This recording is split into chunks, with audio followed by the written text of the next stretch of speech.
কি নাম বললেন আপনার? হিমু? জি হিমু। হিম থেকে হিমু? জি না, হিমালয় থেকে হিমু। আমার ভালো নাম হিমালয়। ঠাট্টা করছেন?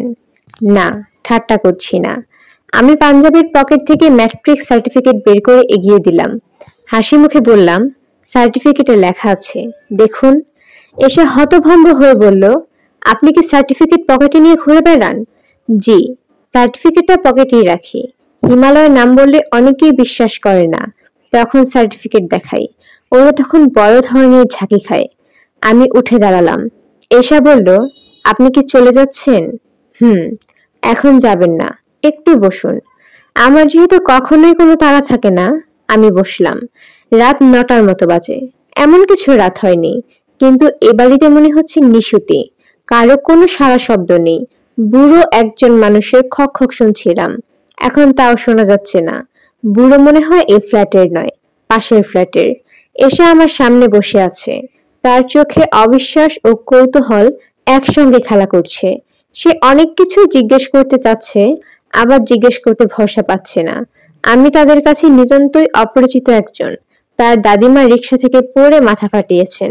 আমি ভদ্রমহিলাকে হাসপাতালে নিয়ে মাথা ব্যান্ডেজ করে বাসায় পৌঁছে বেতের সোফায় বসে আছি। এদের কাছে এই হচ্ছে আমার পরিচয়। আমি খানিকটা উপকার করেছি। উপকারের প্রতিদান দিতে না পেরে পরিবারটা একটু অস্বস্তির মধ্যে পড়েছে। ঘরে বোধহয় চা পাতা নেই। চা পাতা থাকলে এতক্ষণে চা চলে আসতো।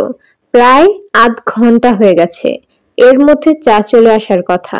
আমি বললাম, আপনাদের ঘরে চা পাতা নেই তাই না? এসে আবারও হকচকিয়ে গেল। বিস্ময় গোপন করতে পারল না। গলায় অনেকখানি বিস্ময় নিয়ে বলল, না, নেই। আমাদের কাজের মেয়েটা দেশে গেছে, ওই বাজার টাজার করে।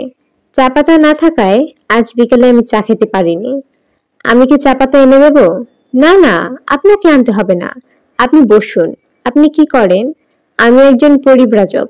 আপনার কথা বুঝতে পারছি না। আমি রাস্তায় রাস্তায় ঘুরে বেড়াই। এসব তীক্ষ্ণ গলায় বলল, আপনি কি ইচ্ছা করে আমার প্রশ্নের উদ্ভট উদ্ভট জবাব দিচ্ছেন? আমি হাসি মুখে বললাম, যা সত্যি তাই বলছি। সত্যিকার বিপদ হলো সত্যি কথার গ্রহণযোগ্যতা কম। যদি বলতাম আমি একজন বেকার, পথে পথে ঘুরি, তাহলে আপনি আমার কথা সহজে বিশ্বাস করতেন। আপনি বেকার নন? জি না, ঘুরে বেড়ানোই আমার কাজ। তবে চাকরি বাকরি কিছু করি না। আজ বরং উঠি। দাদিমা আপনাকে বসতে বলেছে। উনি কি করছেন? শুয়ে আছেন। মনে হয় ঘুমিয়ে পড়েছেন।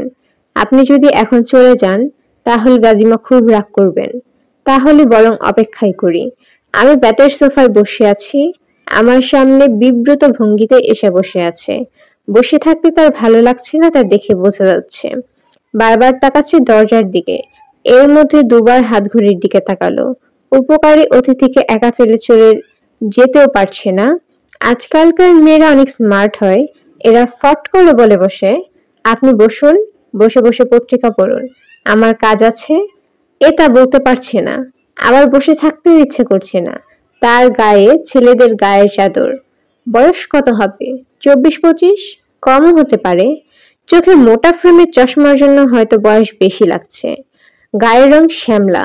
রং আরেকটু ভালো হলে মেয়েটিকে দারুণ রূপবতী বলা যেত। শীতের দিনে ঠান্ডা মেঝেতে মেয়েটা খালি পায়ে এসেছে। এটা ইন্টারেস্টিং। যেসব মেয়ে বাসায় খালি পায়ে হাঁটাহাঁটি করে, তারা খুব নরম স্বভাবের হয় বলে আমি জানি। এসে অস্বস্তির সঙ্গে বলল, আমার পরীক্ষা আছে, আমি পড়তে যাব। একা একা বসে থাকতে কি আপনার খারাপ লাগবে? খারাপ লাগবে না। পত্রিকা থাকলে দিন, বসে বসে পত্রিকা পড়ি। আমাদের বাসায় কোনো পত্রিকা রাখা হয় না। ও আচ্ছা, টিভি দেখবেন? টিভি ছেড়ে দিই? আচ্ছা দিন। এসে টিভি ছাড়লো। ঠিক মতো ছবি আসছে না, ঝাপসা ঝাপসা ছবি। এসা বলল, অ্যান্টেনার তার ছিঁড়ে গেছে বলে এই অবস্থা। আমার অসুবিধা হচ্ছে না। আমি খুবই লজ্জিত যে আপনাকে একা বসিয়ে রেখে চলে যেতে হচ্ছে। লজ্জিত হবার কিছু নেই। আপনি কাইন্ডলি পাশের চেয়ারটায় বসুন। এই চেয়ারটা ভাঙা, হেলান দিলে পড়ে যেতে পারেন। আমি পাশের চেয়ারে বসলাম। কিছু কিছু বাড়ি আছে যার কোনো কিছুই ঠিক থাকে না। এটা বোধহয় সেরকম একটি বাড়ি। দেয়ালে বাঁকাভাবে ক্যালেন্ডার ঝুলছে, যার পাতা উল্টানো হয়নি। ডিসেম্বর মাস চলছে, ধুলা জমে আছে। আমি ক্যালেন্ডার থেকে দৃষ্টি ফিরিয়ে তাকালাম টিভির দিকে। নাটক হচ্ছে। মাঝখান থেকে একটা নাটক দেখতে শুরু করলাম। এটা মন্দ না। পেছনে কি ঘটে গেছে আন্দাজ করতে করতে সামনের দিকে এগিয়ে যাওয়া। নাটকে একটি মধ্যবয়স্ক লোক তার স্ত্রীকে বলছে, এই, তুমি কি বলছো সীমা? না না না, তোমার এ কথা আমি গ্রহণ করতে পারছি না, বলেই ভেউ ভেউ করে মুখ বাঁকিয়ে কান্না। সীমা তখন কঠিন মুখে বলছে, চোখের জলের কোনো মূল্য নেই ফরিদ, এই পৃথিবীতে অশ্রু মূল্যহীন। কিছুদূর নাটক দেখার পর মনে হলো এরা স্বামী স্ত্রী নয়। নাটকের স্ত্রীরা স্বামীদের নাম ধরে ডাকে না, সহপাঠী প্রেমিক প্রেমিকা হতে পারে। যথেষ্ট আগ্রহ নিয়ে নাটক দেখছি। মাঝখান থেকে নাটক দেখার এত মজা আগে জানতাম না। জিগ স পাজলের মতো পাজল শেষ করার আনন্দ পাওয়া যাচ্ছে। নাটক শেষ হলো। মিলনান্তক ব্যাপার। শেষ দৃশ্যে সীমা জড়িয়ে ধরেছে ফরিদকে। ফরিদ বলছে, জীবনের কাছে আমরা পরাজিত হতে পারি না সীমা। ব্যাকগ্রাউন্ডে রবীন্দ্রসঙ্গীত হচ্ছে, পাখি আমার নীরের পাখি। নাটকের শেষ দৃশ্যে রবীন্দ্রসঙ্গীত ব্যবহার করার একটা নতুন স্টাইল শুরু হয়েছে, যার ফলে গানটা ভালো লাগে, নাটক ভালো লাগে না। আমি টিভি বন্ধ করে চুপচাপ বসে আছি। এবারে ড্রয়িং রুমে সময় কাটাবার মতো কিছুই নেই। একটি মাত্র ক্যালেন্ডারের দিকে তাকিয়ে আর কতক্ষণ থাকা যায়। দরজার কড়া নড়ছে। আমি দরজা খুললাম। স্যুটটাই পরা এক ভদ্রলোক। ছেলে মানুষই চেহারা, মাথা ভর্তি চুল। এত চুল আমি কারো মাথায় আগে দেখিনি। হাত বুলিয়ে দিতে ইচ্ছে করছে। ভদ্রলোককে দেখে মনে হলো দরজার কড়া নেড়ে তিনি খুবই বিব্রত বোধ করছেন। আমি বললাম, কি চাই? ভদ্রলোক ক্ষীণ গলায় বললেন, এসা কি আছে? আছে, ওর পরীক্ষা, পড়াশোনা করছে। ও আচ্ছা। ভদ্রলোক মনে হলো আরো বিব্রত হলেন, আরো সংকুচিত হয়ে গেলেন। আগের চেয়েও ক্ষীণ গলায় বললেন, আমি ওকে একটা কথা বলে চলে যাব। কথা বলতে রাজি হবে কিনা জানি না। কাইন্ডলি একটু আমার কথা বলুন। বলুন মোর্শেদ। মোর্শেদ বললে চিনবে? জি। ভেতরে এসে বসুন, আমি বলছি। আমি ভেতরে যাব না, এখানেই দাঁড়াচ্ছি। আচ্ছা দাঁড়ান। কি যেন নাম বললেন আপনার? মোর্শেদ। জি মোর্শেদ।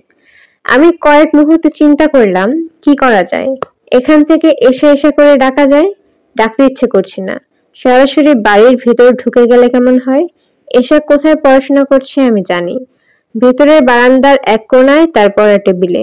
দাদিমাকে ধরাধরি করে ভেতরের বারান্দায় ইজি চেয়ারে শুইয়ে দিতে গিয়ে আমি এশার পড়ার টেবিল দেখেছি। আগে যেহেতু একবার ভেতরে যেতে পেরেছি, এখন কেন পারবো না? এশায় রেগে যেতে পারে, রাগুক না, মাঝে মাঝে রেগে যাওয়া ভালো। প্রচন্ড রেগে গেলে শরীরের জীবাণু মরে যায়। যারা ঘন ঘন রাগে তাদের কখনো অসুখ বিসুখ হয় না বললেই চলে। আর যারা একেবারেই রাগে না, তারাই 2 দিন পর পর অসুখে ভোগে। সবচেয়ে বড় কথা, এশাকে খানিকটা ভুরকে দিতে ইচ্ছে করছে। আমাকে চুপচাপ বসিয়ে সে দিব্যি পড়াশোনা করবে, তা হয় না। একটু হকচকিয়ে দেওয়া যাক। আমি পর্দা সরিয়ে নিতান্ত পরিচিত জনের মতো ভেতরে ঢুকে গেলাম। এশার চেয়ারে পা তুলে বসেছে, বইয়ের উপর ঝুঁকে আছে। তার মনোযোগ এতই বেশি যে আমার বারান্দায় আসা সে টের পেল না। মাথা ঝাঁকিয়ে ঝাঁকিয়ে বাচ্চা মেয়েদের মতোই পড়তে লাগলো। আমি ঠিক তার পেছনে দাঁড়িয়ে খুব সহজ গলায় বললাম, এশা, মোর্শেদ সাহেব এসেছেন। বাইরে দাঁড়িয়ে আছেন, তোমার সঙ্গে একটা কথা বলে চলে যাবেন। এসে ভূত দেখার মতো চমকে আমার দিকে তাকালো। আমি বললাম, ভদ্রলোককে কি চলে যেতে বলবো? ভেতরে এসে বসতে বলেছিলাম, উনি রাজি হলেন না। এসে কঠিন গলায় বলল, আপনি দয়া করে বসার ঘরে বসুন। আপনি হুট করে ঘরে ঢুকে গেলেন কি মনে করে? আমি নিতান্তই স্বাভাবিক গলায় বললাম, ভদ্রলোককে কি বসতে বলবো? তাকে যা বলার আমি বলবো। প্লিজ আপনি বসার ঘরে যান। আশ্চর্য, আপনি কি মনে করে ভেতরে চলে এলেন? আমি এসেকে হকচকিত অবস্থায় রেখে চলে এলাম।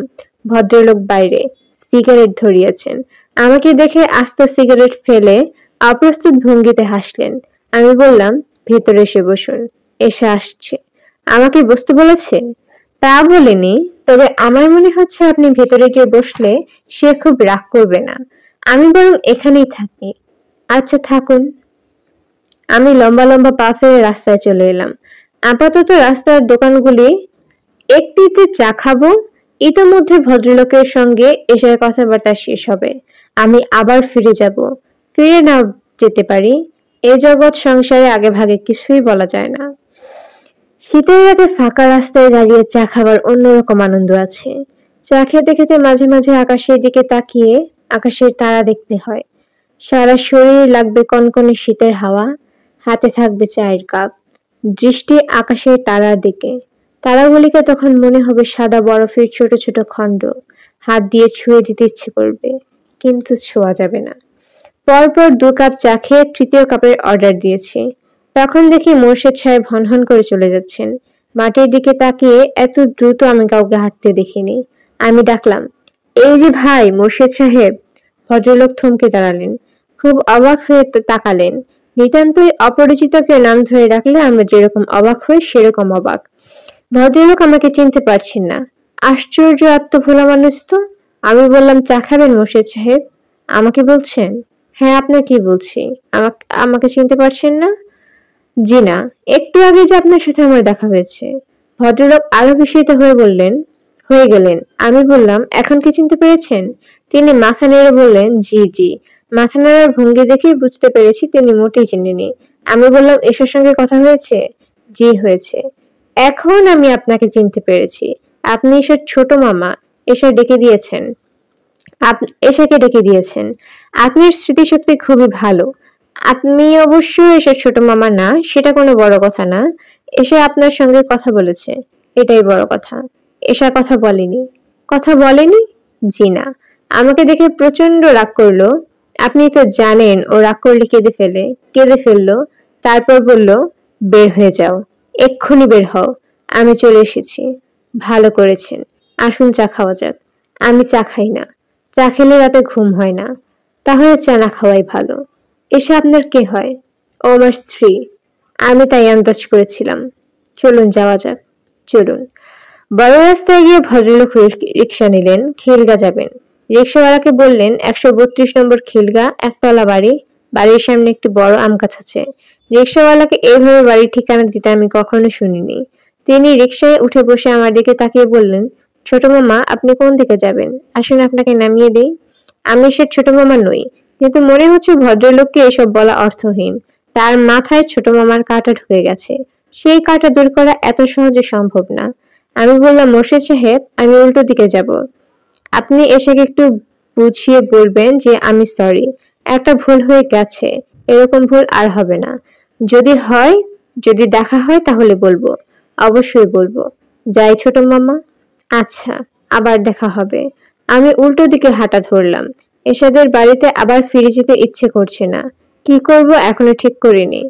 ঘন্টাখানিক রাস্তায় হেঁটে মেসে গিয়ে ঘুমিয়ে পড়ব। রাতের খাওয়া এখনো হয়নি। কোথায় খাওয়া যায়? 20 টাকার একটা নোট এখনো পকেটে আছে। অনেক টাকা। 20 কাপ চা খাওয়া যাবে। একজন ভিখিরির 2 দিনের রোজগার। ঢাকা শহরে ভিখিরিদের গড় রোজগার হলো 10 টাকা। এই তথ্য ইয়াদের কাছ থেকে পাওয়া। সে হলো আমার বোকা বন্ধুদের একজন। ইয়াদের অঢেল টাকা। টাকা বোকা মানুষকেও বুদ্ধিমান বানিয়ে দেয়। ইয়াদকে বুদ্ধিমান করতে পারেনি। ইয়াদের পরিবারের যত টাকা হচ্ছে, সে তত বোকা হচ্ছে। ইয়াদ ভিখিরিদের উপর গবেষণা করছে।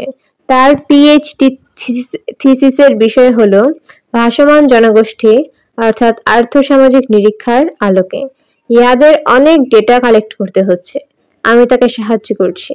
সাহায্য করার মানে হলো তার একটা বিশাল পেট মোটা কালো ব্যাগ হাতে নিয়ে ঘুরে বেড়ানো। তার কালো ব্যাগে পাওয়া যাবে না এমন কোনো জিনিস নেই। কাগজপত্র ছাড়াও ছোট একটা টাইপরাইটার, বোতলে ভর্তি চিরাগুড়, ইনস্ট্যান্ট কফি, চিনি, ফার্স্ট এড জিনিসপত্র, এক গাদা লম্বা লাইলনের দড়িও আছে। আমি জিজ্ঞেস করেছিলাম, দড়ি কি জন্য ইয়াদ? সে মুখ শুকনো করে বলেছে, কখন কি কাজে লাগে তা তো বলা যায় না, রেখে দিলাম। ভালো করিনি বলাটা ইয়াদের মুদ্রা দোষ। কিছু বলেই খানিকক্ষণ চুপ করে ভেবে বলবে, ভালো করিনি। রাত 1টার দিকে মজনুর দোকানে ভাত খেতে গেলাম। ভাতের হোটেলের সাধারণত কোনো নাম থাকে না, এটার নাম আছে। এটার নাম হলো মজনু মিয়ার ভাত মাছের হোটেল। বিরাট সাইনবোর্ড। সাইনবোর্ডের মাথায় একটি মুরগির ছবি, আরেক মাথায় ছাগলের ছবি। ভাত মাছের ছবি নেই। মজনুর দোকানে ভাত খেতে যাওয়ার একমাত্র আদর্শ সময় হলো রাত 1টা। কাস্টমাররা চলে যায়, কর্মচারীরা 2টা টেবিল একত্রে করে গোল হয়ে খেতে বসে। ওদের সঙ্গে বসে পড়লেই হয়। মজনুর ভাত মাছের হোটেলের ছাপ ফেলে দেওয়া হয়েছে। বয় বাবুর্চি একসঙ্গে খেতে বসেছে। খাবার যা বাঁচে তাই শেষ সময় একসঙ্গে খাওয়া হয়। আজ ওদের ভাগ্য ভালো, রুই মাছ, খাসি 2টে বেঁচে গেছে। প্রচুর বেঁচেছে, শুধু ভাত নেই। অল্প কটা ভাত আছে, তাই একটা টিনের থালায় রাখা আছে। তরকারির চামচে 1 চামচ করেও সবার হবে না। আমাকে দেখে এরা জায়গা করে দিল। মজনু মিয়া বিরস মুখে বললেন, হিমু ভাই, রোজ দেরি করেন। আপনার মতো কাস্টমার না থাকা ভালো, বড়ই যন্ত্রণা। আমি বললাম, ভাত নেই নাকি? যা আছে আপনার হয়ে যাবে। আপনি খান, ওরা মাছ গোস খাবে। এত বড় একটা পেটি খেলে পেট ভরে যাবে। খানিকটা ভাত রান্না করে ফেললে কেমন হয়? হিমু ভাই, আপনি আর যন্ত্রণা করবেন না তো। রাত 1টার সময় ভাত রানবে? অসুবিধা আছে? অসুবিধা আছে। চাল নাই, পোলাওয়ের চাল সামান্য আছে। সকালে বিরিয়ানি হবে। এই খাতোরা, আমি চললাম। আর শুনেন হিমু ভাই, আপনার ওই পাগলা বন্ধু ইয়াদ সাহেবকে আমার এখানে আসতে নিষেধ করবেন। আজ একদিনে 2বার এসেছে আপনার খোঁজে। 2বারই খুব যন্ত্রণা করেছে। বলে বলে চা দেন, দিলাম চা। বলে কাপ পরিষ্কার হয়নি, গরম পানি দিয়ে ধুয়ে দিন, আমি ডাবল দাম দেব। দিলাম গরম পানি দিয়ে ধুয়ে। চা মুখে দিয়ে থু করে ফেলে দিয়ে বলল, চিনি কম দিয়ে আরেক কাপ চা দিতে বলুন, আমি ডাবল দাম দেব। কথায় কথায় ডাবল দাম। আরে ডাবল দাম কে চায় তার কাছে? এতগুলা কাস্টমারের সামনে যে থু করে চা ফেললো, আমার অপমান হইল না? আপনি আপনার বন্ধুরে বলে দিবেন, ইয়াদকে আমি বলে দেব। আজে বাজে লোককে হোটেল চিনায় দিছেন। এরা যান শেষ করে দেয়।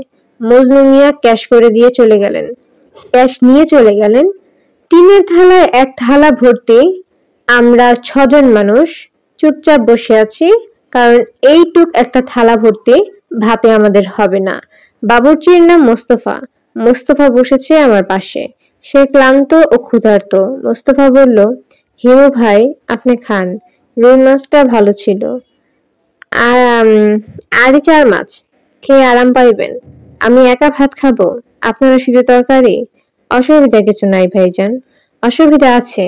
চুলা ধরান, পোলাওয়ের চাল বসিয়ে দিন। পোলাও রান্না করে ফেলুন। মাছ ভালো আছে, পোলাও দিয়ে আরাম করেই খাওয়া যাক। বাবুর্চি অন্যদিকে তাকিয়ে বলল, সবার চোখেই চকচক করছে। আমি বললাম, মাছের তরকারি ঠান্ডা হয়ে গেছে, গরম করতে হবে। চুলা তো ধরাতেই হবে। মোস্তফা ক্ষীণ গলায় বলল, মালিক শুনলে খুবই রাগ হইব। শুনবে কেন? শুনবে না। তাছাড়া আগামী 2 দিন মালিক তো দোকানে আসবে না। পোলাও বসায় দিমু? দিন। সকালের জন্য মুরগি কোটা আছে, মোরগ পোলাও বসায় দিমু ভাইজান? আইডিয়াটা মন্দ না। যাহা 52 তাহাই 65। পোলাও যখন হচ্ছে, মোরগ পোলাও অসুবিধা কি? কতক্ষণ লাগবে? ডাবল আগুন দিয়া রানলে 8 ঘন্টার মামলা ভাইজান। দিন ডাবল আগুন। সিঙ্গেল আগুনে আজকাল কিছুই হয় না। মজনু মিয়ার ভাত মাছের দোকানের কর্মচারীদের মুখ আনন্দে ঝলমল করতে লাগলো। আমি বললাম, রান্না বান্না হোক, আমি 8 ঘন্টা পর আসবো। চা বানাই দিয়ে ভাইজান, বৈশা বৈশা গরম চা খান। চা খেয়ে খিদে নষ্ট করবো না, ভালো জিনিস রান্না হচ্ছে। আমি চলে গেলাম তরঙ্গিনী ডিপার্টমেন্টাল স্টোরে। ডাকাডাকি করে মুহিব সাহেবের ঘুম ভাঙালাম। তিনি স্টোরের ভিতরে ঘুমান। মুহিব সাহেব দরজা খুললে সহজ গলায় বললেন, কি দরকার হিমু বাবু? 6 বোতল ঠান্ডা কোক দিন তো। মুজিব সাহেব 6টা বোতল পলিথিনে ব্যাগে করে নিয়ে এলেন। একবারও জিজ্ঞাসা করলেন না, রাত 1:30টায় কোক দিয়ে কি জন্য। মুহিব সাহেব, সঙ্গে টাকা নেই, টাকা পরে দিয়ে যাব। জি আচ্ছা। আপনি আমার জন্য একটু দোয়া করবেন হিমু ভাই, খাস দিলে দোয়া করবেন। আবার কি হলো? কিছু না, এমনি বললাম। আজ আপনার জন্মদিন, একটা শুভ দিন। জন্মদিন আপনি জানতেন? জানবো না কেন, জানি। সকালবেলা একবার আপনার কাছে যাব ভেবেছিলাম, যেতে পারিনি, ছুটি পেলাম না। যাক, তবু শুভ জন্মদিনে শেষ পর্যন্ত দেখা হলো। শুভ জন্মদিনে দেখা হয়নি মুহিব সাহেব। এখন প্রায় 2টা বাজতে চললো। জন্মদিনের মেয়াদ শেষ। যাই। মুহিব সাহেব দুঃখিত চোখে তাকিয়ে রইলেন। 6 বোতল কোক নিয়ে আমি বের হয়ে এলাম। মজনু মিয়ার ভাতের হোটেলের লোকজন নিশ্চয়ই অপেক্ষা করছে আমার জন্য। ভালো শীত পড়েছে। শীতের সময় সবাই খুব দ্রুত হাঁটে, আমি ধীরে ধীরে গুছি। গায়ে শীত মাখিয়ে হাঁটতে ভালো লাগে। রাতে হাঁটার সময় আপনাতেই আকাশের দিকে চোখ চলে যায়। প্রাচীনকালের মানুষের আকাশের দিকে তাকিয়ে দীর্ঘ ভ্রমণে বেরোতো। সব মানুষই